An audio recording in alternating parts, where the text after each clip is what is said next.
Saudara, dunia ini begitu hebat.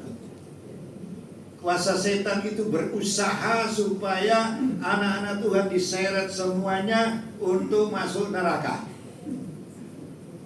Sebab itu orang berdosa itu berkeliaran. Entah ada di gereja apa enggak, saya tidak tahu. Ya. Menyusup di dalamnya juga bisa. Untuk mempengaruhi. Supaya kita ini tidak punya iman, supaya kita tidak usah percaya kepada Tuhan. Supaya kita tidak yakin akan kemampuan pertolongan Tuhan. Ini saudara. Ya. Jangankan anak Tuhan, hamba Tuhan sudah banyak yang gugur, saudara. Tipu daya muslihat manusia dan kuasa setan itu melalui ya harta, tahta, wanita. Nah, kalau melalui harta itu sekarang dia korupsi di mana-mana. Dia dibujuk begitu rupa, kelihatannya kok enak ya, jadi kaya ya, jadi mewah ya. Waduh, senang sekali. Tetapi kalau sudah diborgol, aduh, berapa lama? Ini saudara-saudara, kena bujuk. Begitu juga tahta kedudukan. Orang bisa menggeser satu sama lain oleh karena kedudukan. Itu jahatnya, saudara-saudara, ya, di dunia ini. Jadi lihat perebutan kedudukan di mana-mana. Supaya kita ini belajar, ya. Supaya kalau ada orang yang membujuk, merayu begitu rupa, hati-hati. Saudara-saudara ini kan orang anaknya Tuhan, amin. Sudah miliknya Tuhan, kepunyaannya Tuhan, orang-orang yang sudah dibenarkan. Jadi ada orang berdosa. Ya. Kalau orang berdosa itu biar dia mengaku pendeta, kalau ngomongannya sudah tidak benar, bukan pendeta. Omongannya sudah delatur, yang enggak, katanya pendeta, omongannya kok gini, ya bukan pendeta. Kalau dia bilang anak Tuhan, orang Kristen, omongannya sudah rusak-rusak, dia bukan orang Kristen, amin. Itu dari omongannya, dari tindakannya sudah kelihatan bahwa ini bukan anak Tuhan. Iblis menyusup seperti serigala berbulu domba. Ya, bisa saja masuk di dalam gereja untuk mempengaruhi. Sebab itu mari kita baca lagi di dalam Amsal Soleman 23 ayat 17 dan 18. Ya, Amsal Soleman pasal 23 ayat 17-18. Ya, janganlah hatimu iri kepada orang-orang yang berdosa, tetapi takutlah akan Tuhan senantiasa. Terus, karena masa depan sungguh ada, dan apapun ya, harapanmu tidak akan hilang. Jangan iri kepada orang berdosa. Waduh, ya, dia bisa kaya begitu ya. Nah, ini iri. Kalau dia iri, hati-hati, dia bisa bujuk saudara. Karena iri, saudara-saudara. Ada yang iri juga. Aduh, nanti istrimu ya, Honda ini simpenanku nggak ada. Iri. Jangan selingkuh-selingkuhan, saudara. Orang kalau sudah selingkuh itu sudah nggak bisa doa. Kalau sudah pikirannya rusak, saudara, sudah tidak cinta kepada istri, itu bahaya. Ya, karena hanya orang anak Tuhan, suami-suami, orang laki-laki yang takut akan Tuhan itu diberkati. Orang laki-laki yang diberkati itu orang takut Tuhan. Mazmur 128 ayat 4. Ini yang mau baca laki-laki boleh ya, silahkan. Sesungguhnya demikianlah akan diberkati orang laki-laki yang takut akan Tuhan. Jarang Jarang atau banyak yang takut Tuhan? Saudara, hati-hati. Kalau orang lain boleh berbuat dosa, jangan ditiru, jangan diikuti. Saudara anak Tuhan, miliknya Tuhan, kepunyaannya Tuhan. Takut akan Tuhan, pasti diberkati. Orang kalau sudah tidak takut Tuhan itu sudah menyeleweng di mana-mana. Saudara-saudara, menyeleweng sudah. Ya, perkataannya, tindakannya sudah membujui sana sini, nipu sana sini. Nah, hati-hati. Sebab itu jangan iri kepada orang berdosa. Masa depanmu masih ada. Ya, ini orang kalau sudah tiru orang berdosa, masa depannya nggak ada. Sebab dia sudah masuk dalam jurang, merangkap kuasa setan, kuasa kegelapan. Hidupnya tidak akan tenang. Orang kalau sudah menyeleweng, menyimpang, saudara, dari firman Tuhan, hidupnya nggak tenang. Nggak bisa tenang. Tidur nggak tenang, duduk nggak tenang. Ya, itu orang kalau sudah nyeleweng. Ya, nggak tahu ada yang merasakan itu enggak? Ya bertobatlah, ya. Bertobatlah. Coba kalau saudara, andai kata saudara ada yang berselingkuh. Orangnya di sini pikirannya ngalur ngidul. Ya.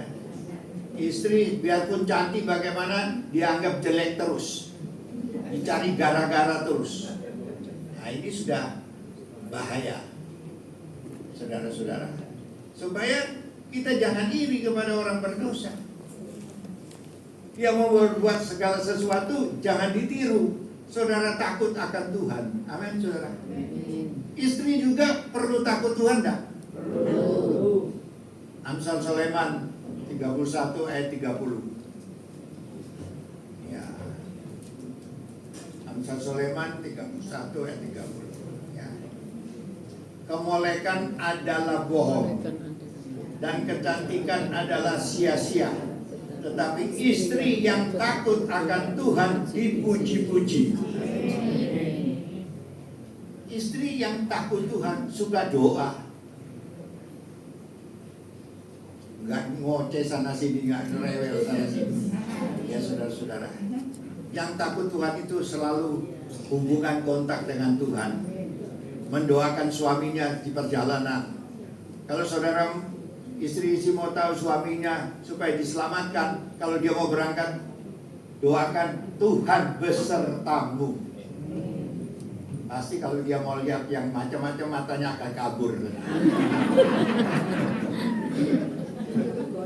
Soalnya Tuhan beserta. Saudara-saudara, jadi dia akan goyang. Saudara, kita semua, kita juga takut akan Tuhan. Istri takut Tuhan itu suka doa, pasti akan diberkati Tuhan. Rumah tangga, suami takut Tuhan, ya, istri takut Tuhan, anak-anaknya pasti juga ikut-ikut takut akan Tuhan. Dan mereka pasti diberikan jalan keluar dari Tuhan, berkat. Saudara-saudara, turut Tuhan itu sebenarnya enak kalau nurut.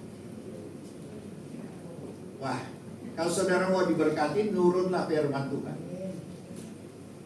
Ya, sekarang banyak penyeleweng, penyimpang yang mengajak berdosa kepada saudara supaya jangan beribadah kepada Tuhan. Sekarang banyak. Saya akan bukakan rahasianya di Alkitab. Mari kita buka itu orang kurang ajar itu. Ada di dalam Maliahi 3 ayat 13 sampai 14. Kita buka ya, Maliahi 3. Bukan perpuluhan, saya tidak ngomong perpuluhan. Ya. Kita melihat orang yang kurang ajar di dalam yang ada di zaman sekarang ini. Katakan sini dalam Maliahi 3 ayat 13 ya. Saya bacakan saja supaya ini jelas ya, lebih mantap gitu ya. Ini bicaramu kurang ajar. Ini siapa yang ngomong?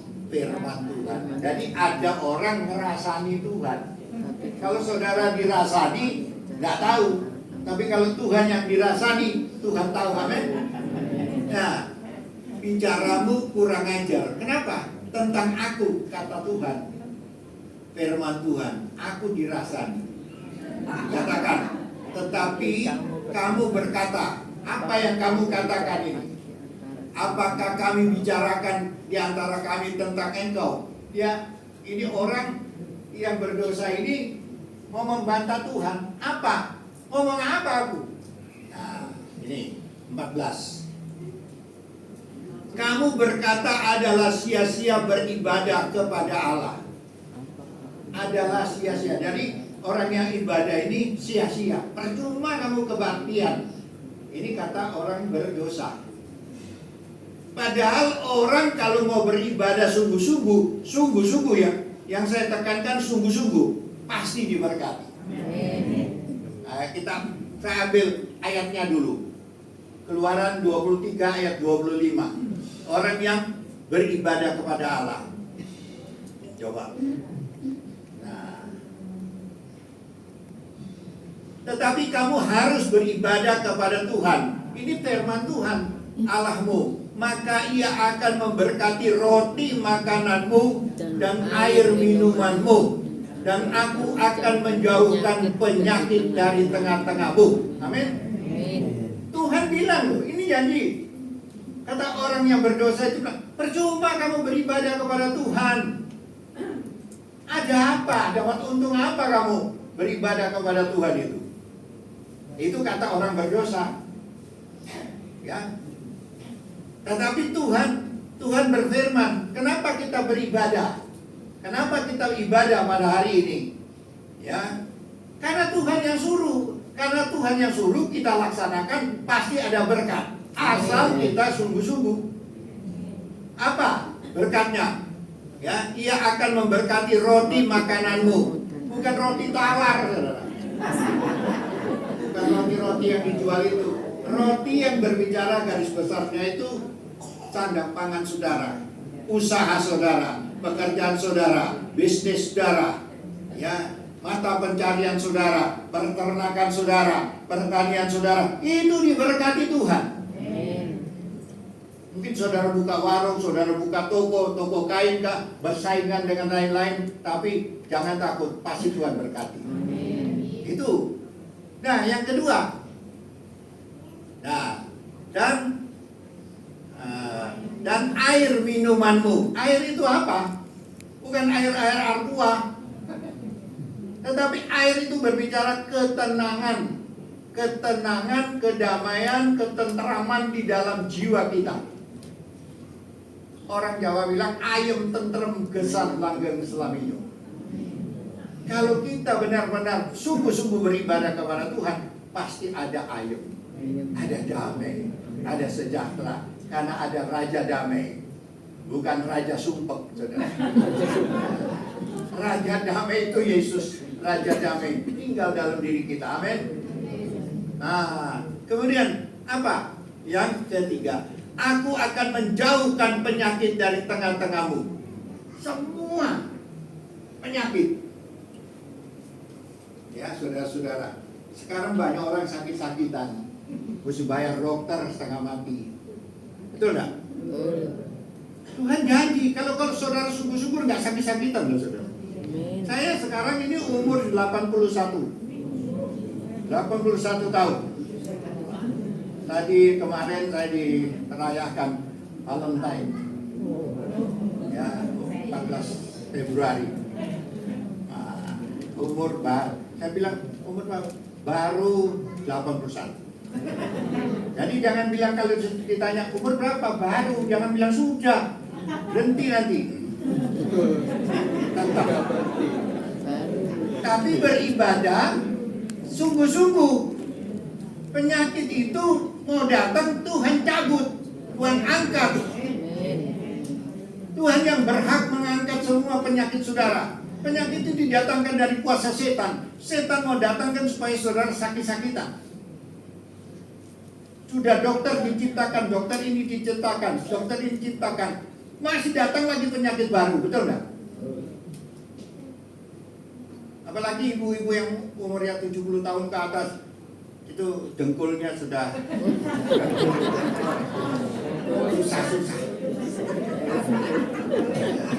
Minta, Tuhan, saya sekarang ini jalan sakit, mohon Tuhan sembuhkan lutut saya. Nanti oli dari surga yang masuk. Cuma tinggal percaya saja, saudara. Sebab ini ada perjamuan suci. Sebentar kalau saudara makan perjamuan suci yang sungguh-sungguh makan perjamuan suci, Tuhan sendiri berjanji, siapa yang makan tubuhku dan minum darahku, aku akan tinggal di dalam dia, dia di dalam aku, dan ia akan hidup oleh karena aku. Yohanes 6 itu.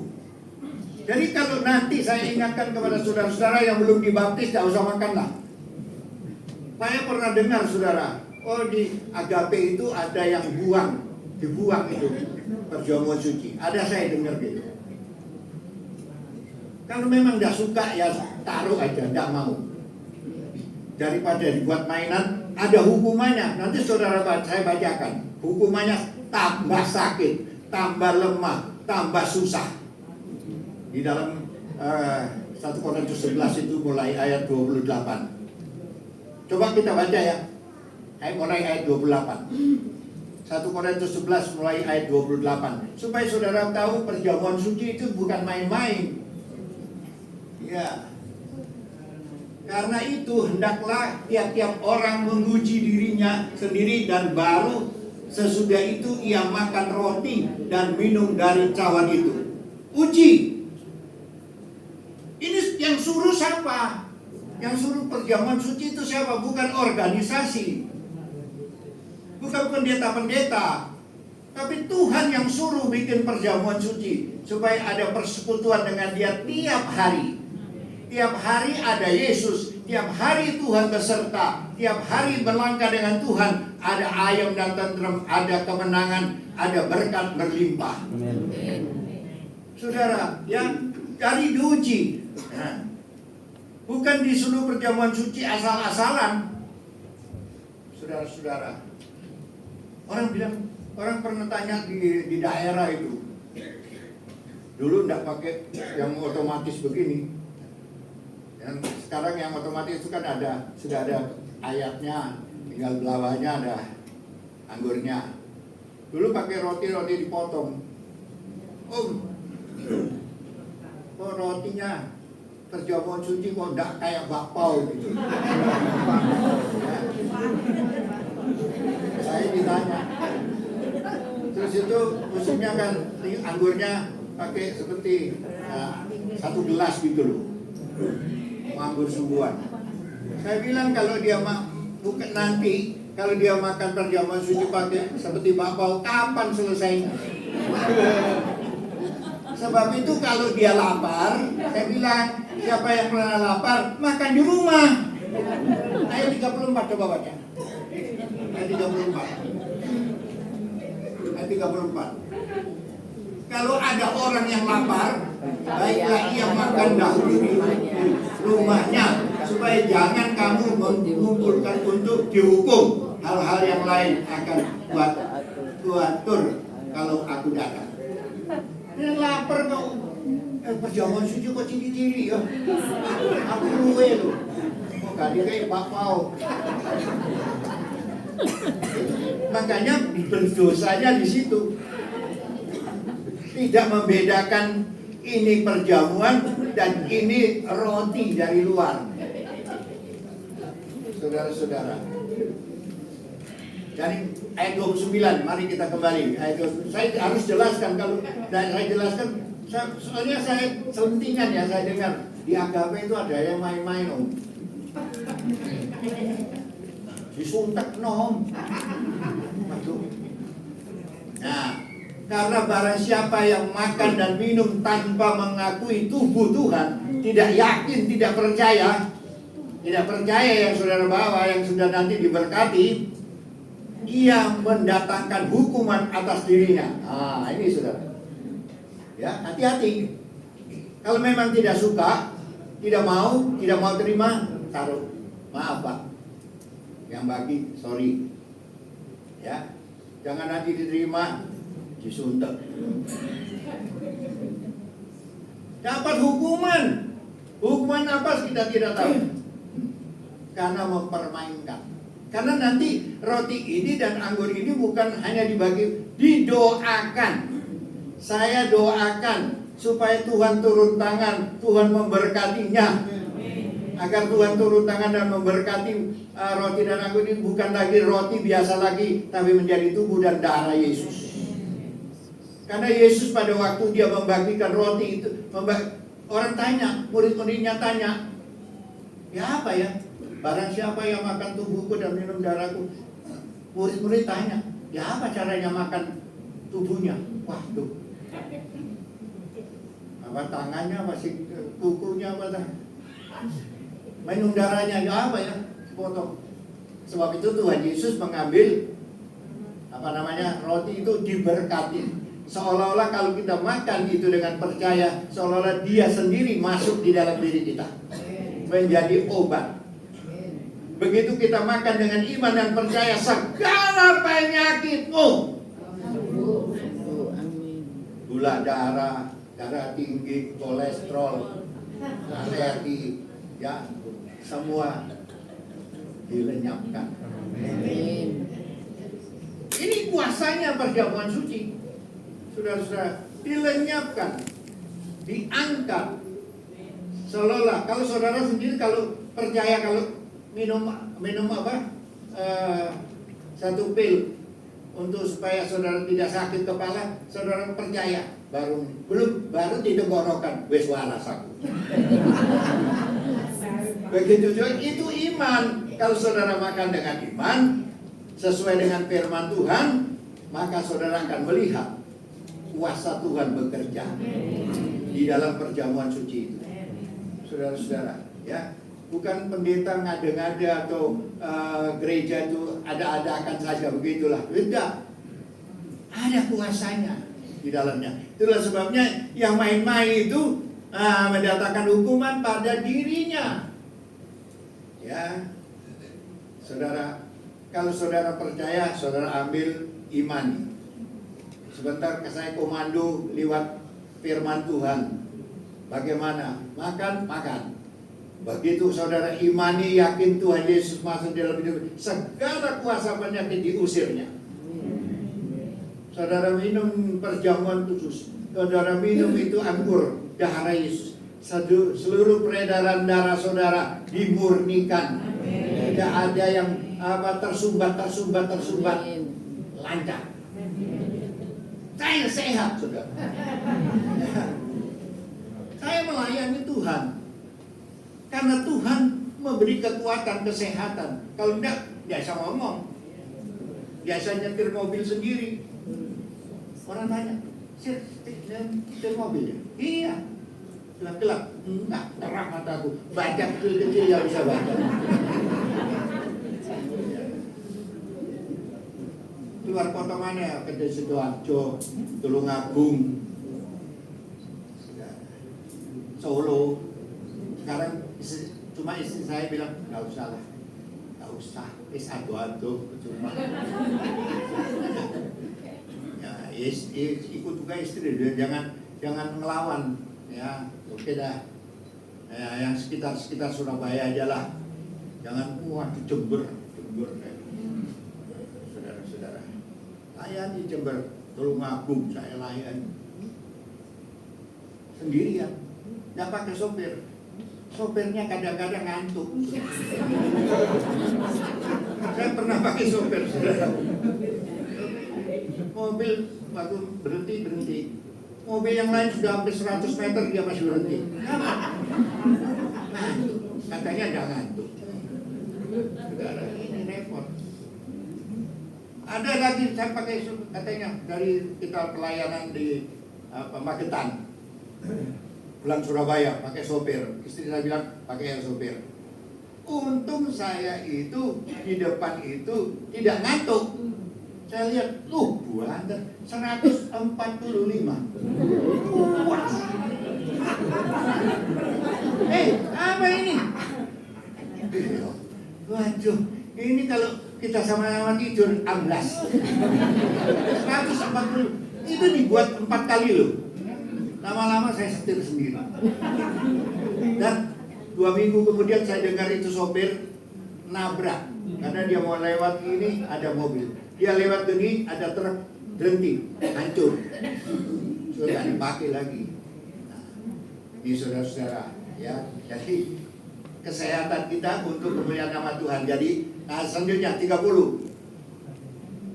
Nah, sebab itu banyak di antara kamu yang lemah dan sakit dan tidak sedikit yang meninggal.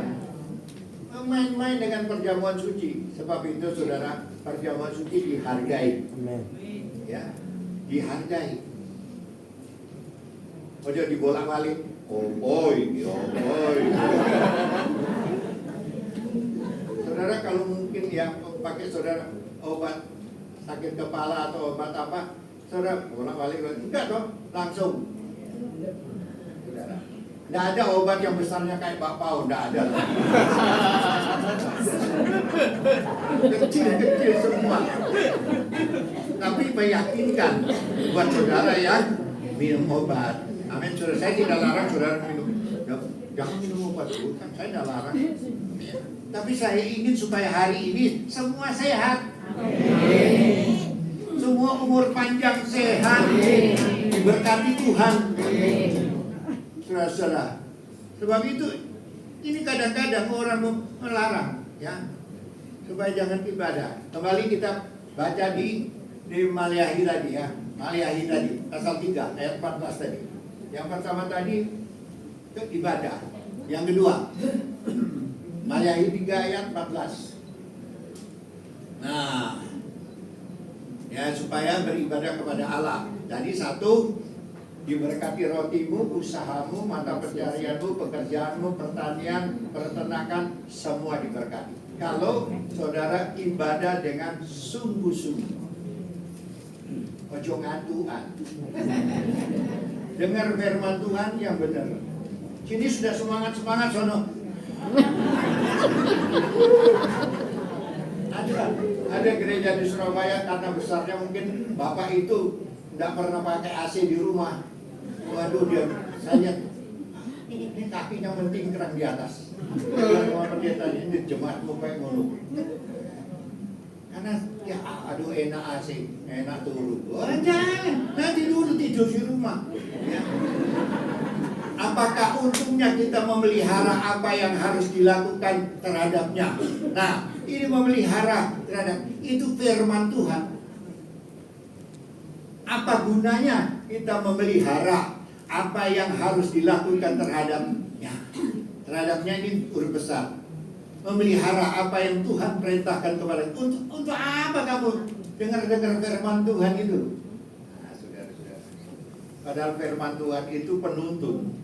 Firman Tuhan mencelikkan mata kita, kekeliruan kita, kelemahan kita, kekurangan kita ada di dalam firman. Yang suka baca firman, amin saudara. Ada yang saya lihat baca firman, lihat HP dibablas tontonan. Habis baca firman di HP, ini mungkin sini nggak ada, mungkin ya. Kalau ada bertobat. Di beberapa gereja saya lihat, dia lihat di HP gitu. Terus dia toleh sama, tadi baca firman, sekarang, pemandanganku biar di kono.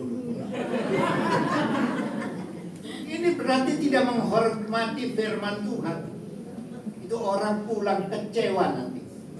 Jangan sampai saudara pulang kecewa hari ini, tapi pulang dengan sukacita karena saudara menghargai firman.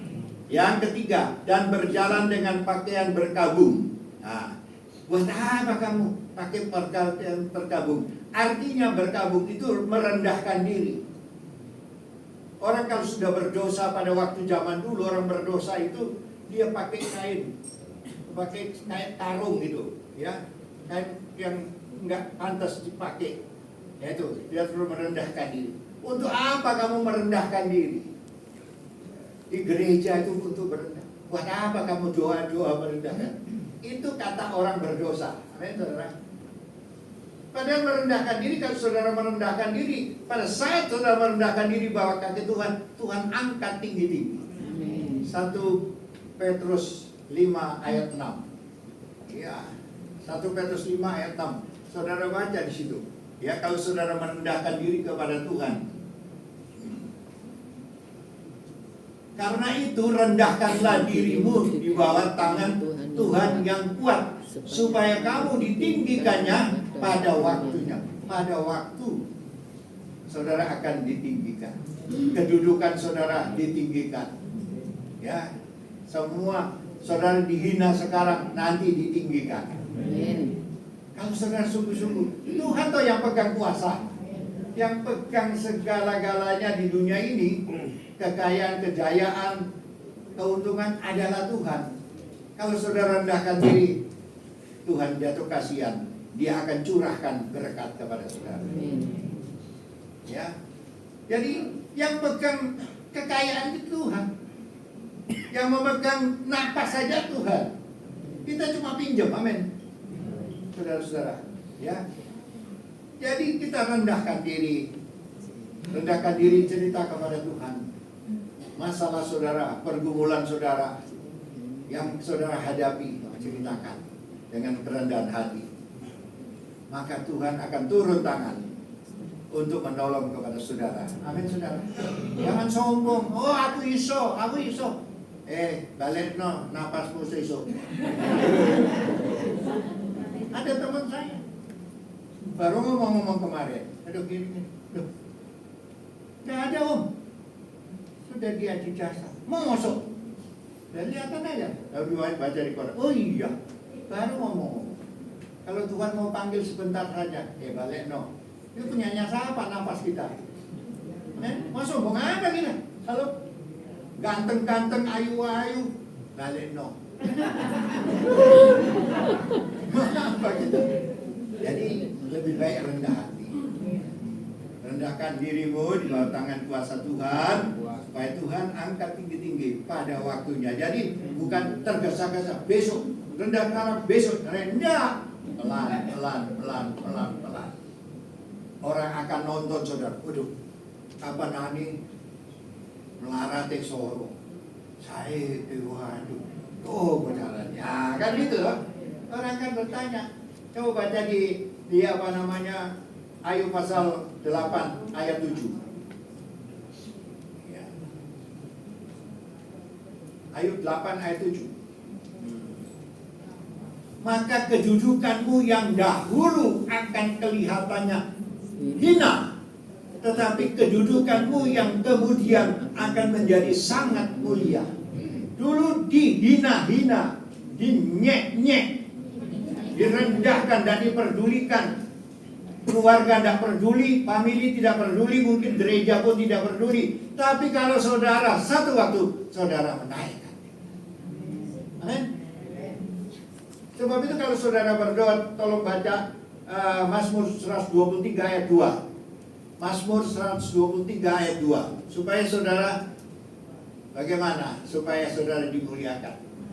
Mazmur 123 ayat 2. Lihat, seperti mata para hamba laki-laki memandang kepada tangan tuannya, seperti mata hamba perempuan memandang kepada tangan nyonyanya, demikianlah mata kita memandang kepada Tuhan Allah kita sampai Ia mengasihani kita.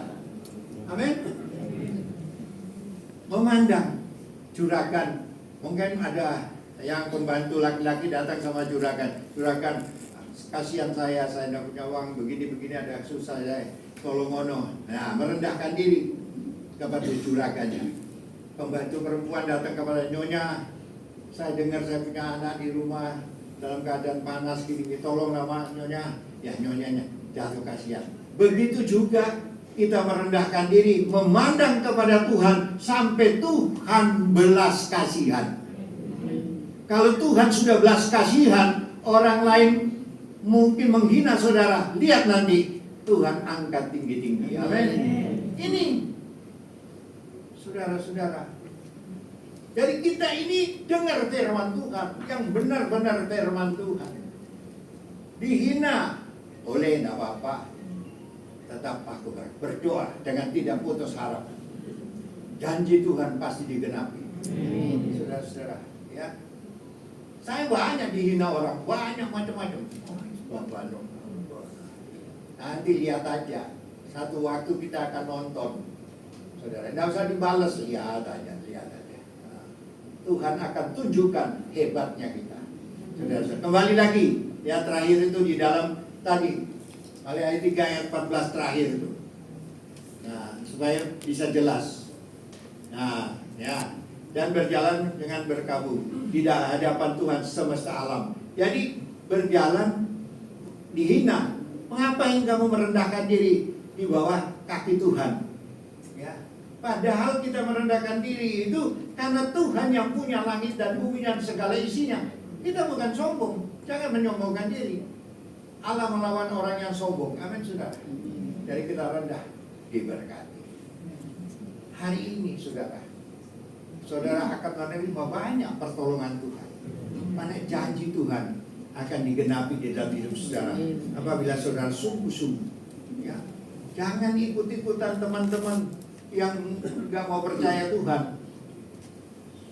Ada beberapa ayat saya tidak usah baca lagi. Ada orang, enak itu, ya, itu dapat kebaktian tidak ibadah enak makan minum lemu-lemu kape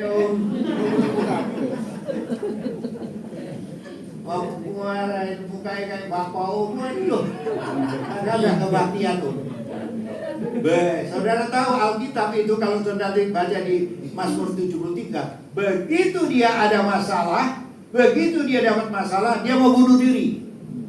Orang yang begitu tidak punya harapan, tidak ada harapan di belakang, tidak ada harapan ke depan. Sudah, tahunya itu saja. Begitu enak ya enak, begitu ada masalah, sudah, dia tidak bisa lari kemana-mana. Dia tidak punya Tuhan. Di tempat yang licin, kata firman, dia akan sebentar lagi, begitu dia ada masalah, langsung kepleset. Sebab itu jangan turun-turunin orang-orang berdosa. Kita ini sudah ditebus oleh darah Yesus. Amin, saudara. Sudah ditebus. Ayat terakhir kita akhiri saja di dalam Galatia 5 ayat 1. Ya. Galatia 5 ayat 1. Kita baca Galatia 5 ayat 1. Supaya kita sungguh-sungguh merdeka, bebas. Nah, dari perhambaan, bebas dari segala penyakit, dari tindisan, dari ancaman kuasa setan. Kristus telah memerdekakan kita. Karena itu berdirilah teguh, tetap semangat, dan jangan mau lagi dikenakan kuk perhambaan. Jangan mau lagi, jangan mau lagi. Saudara dibebaskan oleh darah Yesus. Tuhan Yesus mati di kayu salib jauh juta menanggung dosa, kesalahan, pelanggaran, ya, kejahatan kita ditanggungnya. Sehingga kita menjadi manusia yang baru. Jadi manusia baru. 2 Korintus 5 ayat 21. Jadikan manusia baru. Ya. Kita dimerdekakan, dibebaskan. Sudah, jangan mau lagi. Jangan mau lagi kalau sudah disembuhkan, jangan mau sakit-sakitan lagi. Ya, amin, saudara. Sebab itu ada di Alkitab itu Yohanes 5 ayat 14 ya. Itu orang sudah sembuh. Tuhan bilang apa kepadanya? Yohanes 5 ayat 14 ya. Saya tambah supaya kita diingatkan. Kemudian Yesus bertemu dengan dia dalam bait Allah, yaitu orang yang pernah disembuhkan. Umurnya 38 tahun dia lumpuh, disembuhkan oleh Tuhan. Nah, sekarang dalam bait Allah, lalu berkata kepadanya, engkau telah sembuh. Kamu sudah sembuh loh. Jangan berbuat dosa lagi, supaya padamu jangan terjadi yang lebih buruk. Nah, kalau Tuhan sudah lepaskan, kalau sudah Tuhan bebaskan, Tuhan sudah sembuhkan, dan saudara, Tuhan sudah menjadikan saudara baru, jangan berbuat dosa lagi.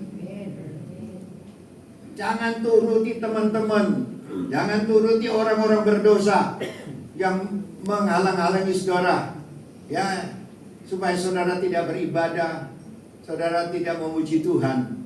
Jangan ikuti. Kalau orang berdosa ngajak saudara, jangan turuti dia, supaya saudara selamat. Amin. Inilah firman Tuhan hari ini, menjadi berkat buat kita. Mari kita akan nyanyikan satu.